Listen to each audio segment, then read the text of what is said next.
You are watching a football match, extra time. The score is level. Every single player on that pitch knows one thing. One mistake, one moment of confusion, one unlucky bounce, and it is over.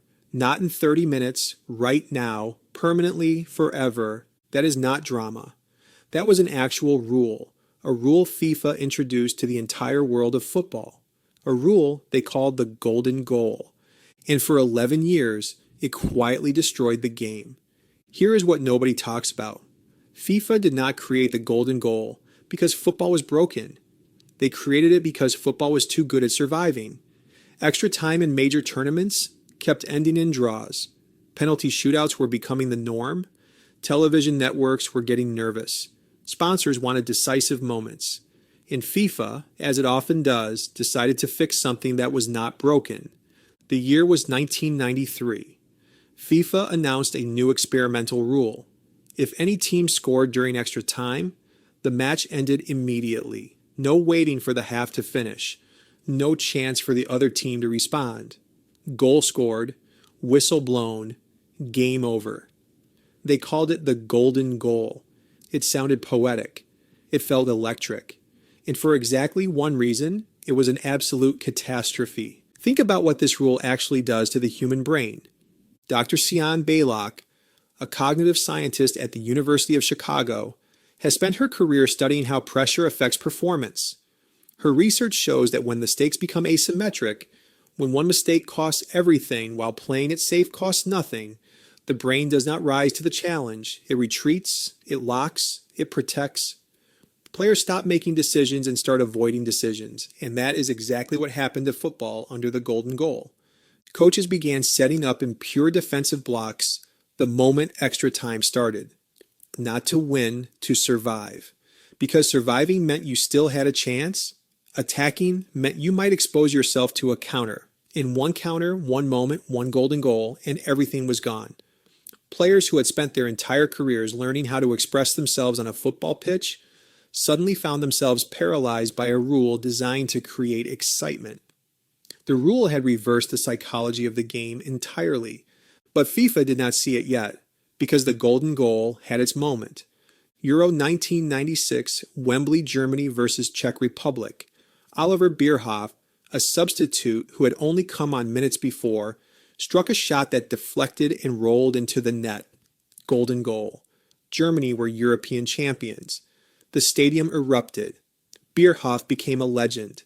FIFA executives pointed at their television screens and said, This is what we wanted. What they did not point at was everything surrounding that moment. In the semifinal of that same tournament, England faced Germany. Extra time came, and suddenly the two most attacking teams in the competition turned into statues. Both sides were terrified of giving away the fatal moment. The match was suffocating. The crowd could feel it. Players who had been brilliant for 90 minutes became cautious, mechanical, afraid. The golden goal had taken a semifinal, one of the most anticipated matches in years, and turned it into a chess match played by people who had forgotten how chess worked. Researchers who study sports psychology have a name for this phenomenon. They call it loss aversion paralysis. Daniel Kahneman, the Nobel Prize-winning psychologist whose work on decision-making changed how we understand the human mind, showed that human beings feel the pain of losing roughly twice as strongly as the pleasure of winning. Under normal football rules, this bias is manageable. The game is long. There is time to recover. A mistake in the 23rd minute can be corrected in the 71st. But under the golden goal rule, loss aversion became total. Every second of extra time was a potential ending. Your brain did not experience extra time as an opportunity. It experienced it as a minefield. And the players knew it. Zinedine Zidane, speaking years later about his experience playing under the golden goal rule, described a feeling of unreality. You were not trying to win. You were trying to not be the reason your country lost. That is a completely different psychological state, and it produces completely different football. Slower, more conservative, less creative, exactly the opposite of what FIFA had promised.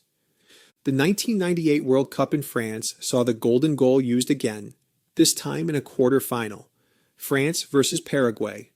The match went to extra time at 0-0, and what followed was, by almost universal agreement, one of the most tense and joyless extra time periods in World Cup history.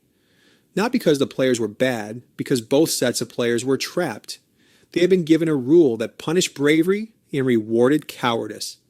Laurent Blanc eventually scored for France. Golden goal. France advanced, and somewhere in the FIFA offices, someone circled the moment in red pen as a success. It was not a success. It was a warning. By the time Euro 2000 arrived, football analysts, coaches, and players were openly criticizing the rule.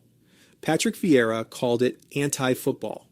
Multiple managers described it as fundamentally unfair because it did not reward the team that had played better over 90 minutes. It rewarded the team that had gotten lucky in a moment of frozen defensive extra time.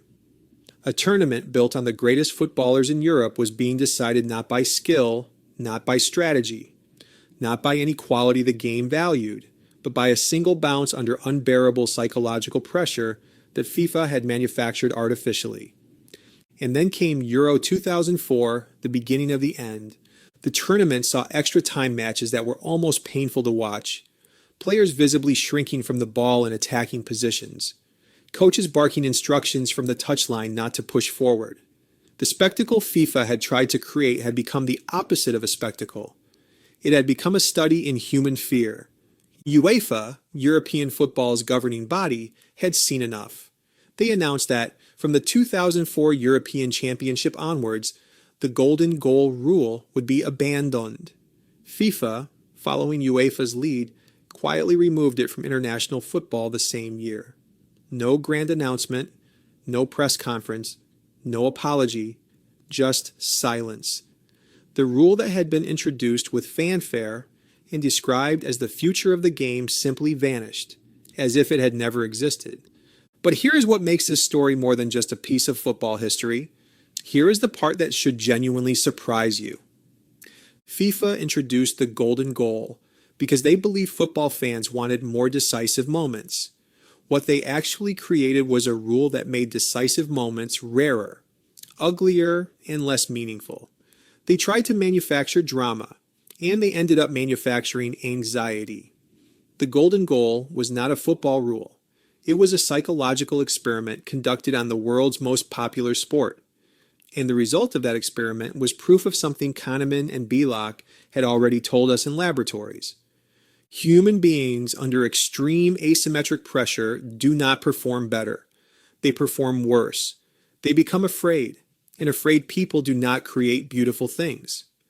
The golden goal lasted 11 years.